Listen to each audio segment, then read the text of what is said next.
Students हमारा next lecture है जो कि है नेमिंग अल्केन्स। इससे पहले वर्ड मैं यूज़ करता रहा हूँ अपने पहले लेक्चर में स्ट्रिम्स और सुफिक्स का। अब प्रॉपर उसका अपना लेक्चर आ गया नेमिंग अल्केन्स का। ये हमारे पास एक IUPAC सिस्टम है, ठीक है, जिन्होंने क्या किया, ये ऑर्गेनिक कंपाउंड्स को नेम असाइन किए। किसकी बिना पे? उनके स्ट्रक्चर की बिना पे, जो कि हमारी आसानी थी। अब कार्बन और हाइड्रोकार्बन के डेरिवेटिव जो हैं वो लाखों में तादाद में, 100,000 इन नंबर्स। तो जिसको याद रखना कार्बन के लिहाज से, उसको फिर डिफ्रेंशिएट करना, एक दूसरे से स्ट्रक्चर अलग-अलग हैं, तो हम यहाँ पे क्या हो रहे थे कि इंतहाई कन्फ्यूजन का शिकार थे। तो फिर इसमें क्या हुआ कि जैसे आपका SX सिस्टम था, सिस्टम इंटरनेशनल फिजिक्स में, ऐसे आपके पास फिजिक्स का केमिस्ट्री का भी एक है IUPAC सिस्टम, जो कि है इंटरनेशनल यूनियन, जो है ये प्योर एंड अप्लाइड केमिस्ट्री, ठीक है। ये भी एक केमिस्ट्री का सिस्टम है जिसने क्या किया, पूरे ऑर्गेनिक केमिस्ट्री के जो हाइड्रोकार्बन्स थे उनके स्ट्रक्चर्स की बेस पे उनको नेमिंग सिस्टम असाइन किया, उनको नेम असाइन किया, और इसके दो कैटेगरीज बनाई कि जितने नंबर ऑफ कार्बन एटम होंगे कंपाउंड के अंदर, जो कि ऑर्गेनिक कंपाउंड होगा, वो इसकी स्टेम होगी, और जो स्टेम के बाद वाला वर्ड है वो डिसाइड करेगा कि इसमें बांड कौन सा बना हुआ है, वो उसकी सुफिक्स होगी। तो उन्होंने नेमिंग सिस्टम को जो असाइन किया, वो कार्बन एटम जो मौजूद है, इसके अंदर मौजूद है ऑर्गेनिक कंपाउंड्स के अंदर जो कार्बन एटम मौजूद है, उसकी बेस पे उनको सिस्टम ने, इस सिस्टम ने नेम असाइन किया, जिसको बाद में नाम दिया गया सिस्टमेटिक नेम्स। क्या नाम दिया गया? सिस्टमेटिक नेम्स, ठीक। तो इसके दो कैटेगरीज हैं। पहली कैटेगरी क्या है? पहली कैटेगरी है स्टेम। स्टूडेंट, स्टेम पहले जैसे मैंने कहा, it is nothing but it tell us the number of carbon atom. कितने नंबर ऑफ कार्बन? ब्यूटेन के अंदर 4 है, C4। प्रोपेन, प्रोप, उसकी स्टेम में 3। यानी मैं अगर पेंट बोलूंगा ना, तो आप पेंट वर्ड को पकड़ के उसकी स्टेम पकड़ के बता दोगे 5 कार्बन है। प्रोप स्टेम में, लेकिन ये अपने अंदर एक अमाउंट को बताता है, 3 carbon atom. 2 carbon, myth 1 carbon. तो क्या किया कि हमने जो नंबर ऑफ कार्बन एटम्स थे ऑर्गेनिक कंपाउंड्स के अंदर, उसको क्या किया, एक स्टेम दे दी कि ये इसकी स्टेम है, ठीक है, और उसकी स्टेम के हिसाब से उसको नाम असाइन कर दिया, ठीक है। यहाँ पे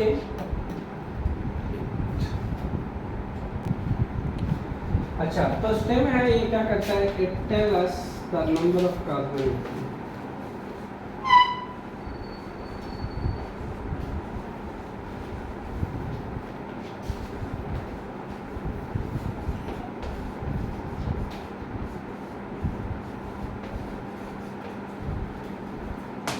ये नंबर ऑफ कार्बन एटम के बारे में बताता है, ठीक है जी, कार्बन एटम।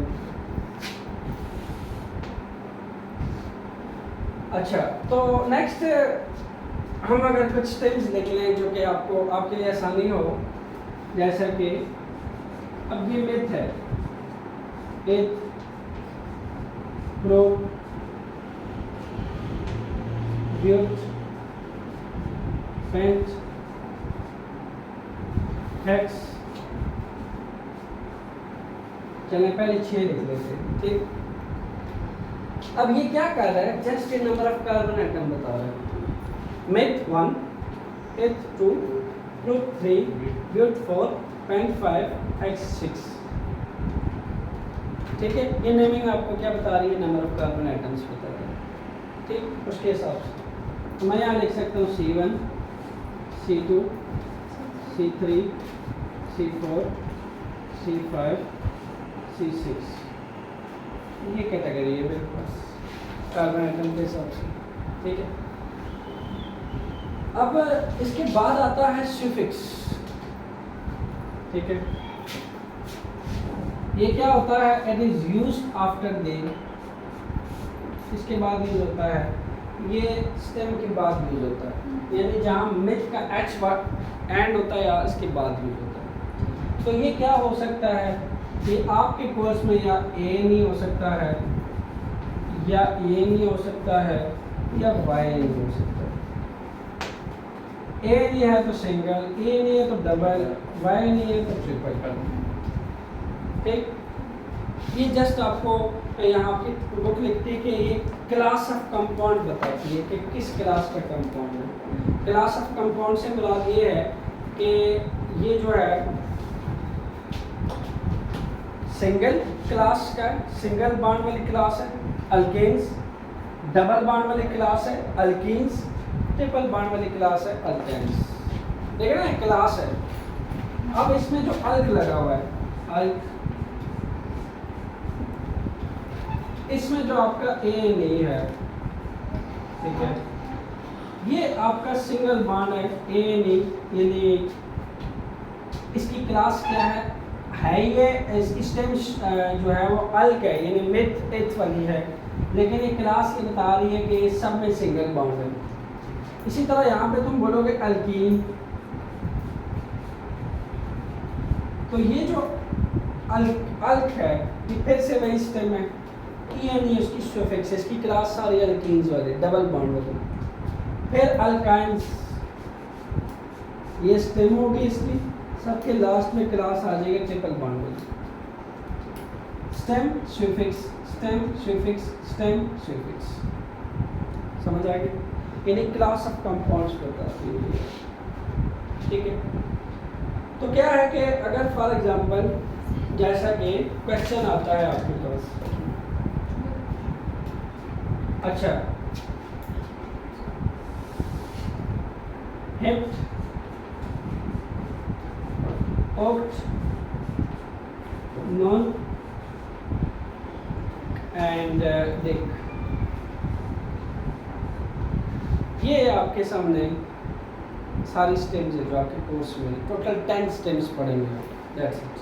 ठीक है, heptane, heptane, heptyne, octane, octane, octyne, octet rule से निकला है। ऑक्ट केमिस्ट्री में 8 को कहते हैं, 8 कार्बन एटम्स। नॉन, नॉर, ठीक, और जैसे नोनेन, नोनीन, नोनाइन, डिकेन, डिकीन, डिकाइन, समझ आ गई? ये आपकी स्टेम्स है जो उसके बाद उसकी सिर्फ ये 10 थी कि और भी बहुत ज़्यादा है?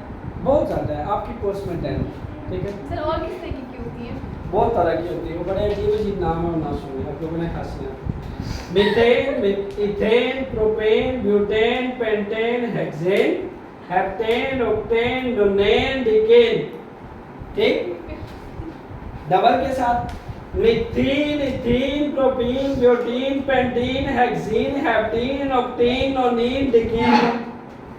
ट्रिपल के साथ methyl, methyl, propyne, butyne, pentyne, hexyne, heptyne, octyne, nonyne, decline.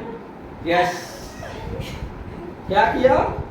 आई इस सिस्टम ने आपके लिए बहुत आसान बना दिए, क्योंकि कार्बन उसके डेरिवेटिव्स बहुत ज्यादा हैं, 100 है नंबर्स। तो क्या किया उन्होंने? एक नेमिंग सिस्टम दे दी। आप जस्ट नाम पुकारते हैं, आपको पता चल जाता है इतने नंबर ऑफ कार्बन एटम्स हैं और ये इस फैमिली, इस क्लास का कंपाउंड है। इतने नंबर ऑफ कार्बन एटम और इस क्लास का कंपाउंड है। तो इस सिस्टम ने आपके लिए इसको आसान कर दिया, क्योंकि कार्बन जो है उसकी कैटिनेशन प्रॉपर्टी है, वो सेल्फ लिंकेज में बड़े बड़े बॉन्ड बनाता है, बड़ी बड़ी चेन्स बनाता है। ठीक, बड़ी बड़ी चेन्स बनाता है। तो उस चेन की अगर मैं बात करूं, उस हिसाब से वो लॉन्ग चेन्स के हिसाब से आप कह लें कि जो एक डेरिवेटिव्स थे उसके वो बहुत ज़्यादा थे। इन्होंने जस्ट एक उनके अमाउंट ऑफ कार्बन के हिसाब से जो ऑर्गेनिक कंपाउंड में मौजूद हैं, ये वाले, इनके नाम से नेमिंग दे दी। 7 हैं, यहाँ 8 हैं, ये तो बहुत महदूद से हैं। जिसके अंदर 100 होंगे, सोचें, जिसके अंदर 500 होंगे, जिसके अंदर इवन चले छोटा भी कर लो, 60-70 का लॉन्ग चेन ले लो आप। तो ऐसे में आएंगे डेरिवेटिव्स को याद रखना, डिफरेंशिएट करना उनके स्ट्रक्चर की बिना पे मुश्किल था। इस सिस्टम ने इसको नेमिंग दे के आसान बनाया, जिसका नाम है आपके सामने सिस्टमेटिक नेम्स। सर तो नेम्स पे तो इतनी मुश्किल है। नहीं, नेम आसान है, स्ट्रक्चर की बिना पे डिफरेंशिएट करना हमको बहुत मुश्किल है। अब ऐसा है कि अगर आप सेल्फ असेसमेंट 11.3 पे आ जाए जी प्लीज। आप देखो कि आप सिंपल अगर फर्स्ट सेल्फ असेसमेंट देखो क्या लिखता है। फॉर एग्जांपल है कहने को ये ऐसे लिखा हुआ है CH3 CH2 CH2 CH2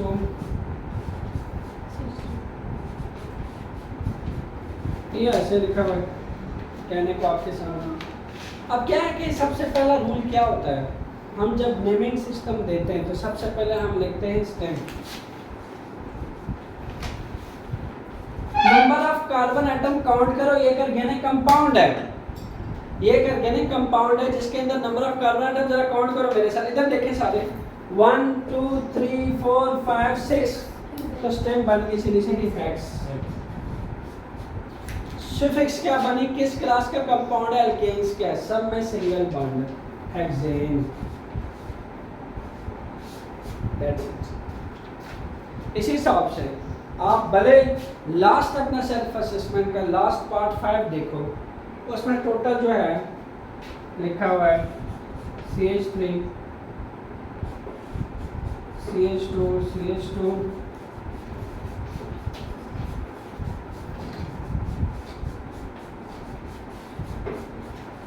कितने हुए 3 6 7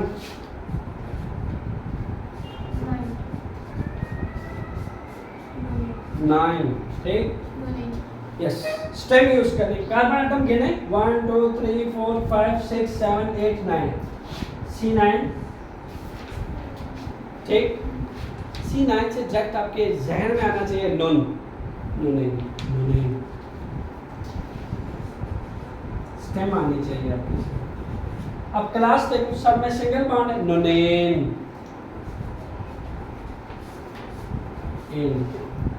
इसे एक बार ट्रिपल लगा दिया तो नोनेन, डबल लगा दिया सॉरी ट्रिपल लगा दिया नोनाइन। ठीक, पर ये ध्यान में रखना, जैसे तुम यहाँ बीच में ट्रिपल लगा दोगे, ये वाले हाइड्रोजन की मिकदार, ये वाले हाइड्रोजन की लिंकेज रीअरेंज होगी। यानी अगर मैं यहाँ ट्रिपल लगाता हूँ, क्या आप यहाँ H2 लगा सकता हूँ? नहीं, यहाँ अब आप हाइड्रोजन लगा ही नहीं सकते। इधर का हाइड्रोजन भी कैंसिल, ये भी कैंसिल, क्योंकि 3 2 6 प्लस 2 8 3 2 6 प्लस 2 8 बॉन्ड पूरा कंप्लीट बॉन्ड है। ये ध्यान में रखिएगा कि कहीं आपको नोनाइन बनाना पड़ जाए तो आप जो हाइड्रोजन है वो ख्याल कीजिएगा, यहाँ पे आप H2 अब नहीं लगा सकते, C triple bond C, that's it. ठीक है, क्योंकि कार्बन हर हाल में क्या करता है, सिर्फ इसके पास 4 इलेक्ट्रॉन है और 4 इलेक्ट्रॉन्स की कोवेलेंट शेयरिंग करता है, दैट्स इट। इससे ज़्यादा की ना इसको चाह है ना इससे कम की। तो जैसे ही यहाँ पे इसने देखा ट्रिपल बना इन दोनों के बीच में, 3 2 6 प्लस 2 8 3 2 6 प्लस 2 8, तो दैट्स इट। ये था आपका IUPAC सिस्टम, जिसको हम नेमिंग सिस्टम कहते हैं। Thank you.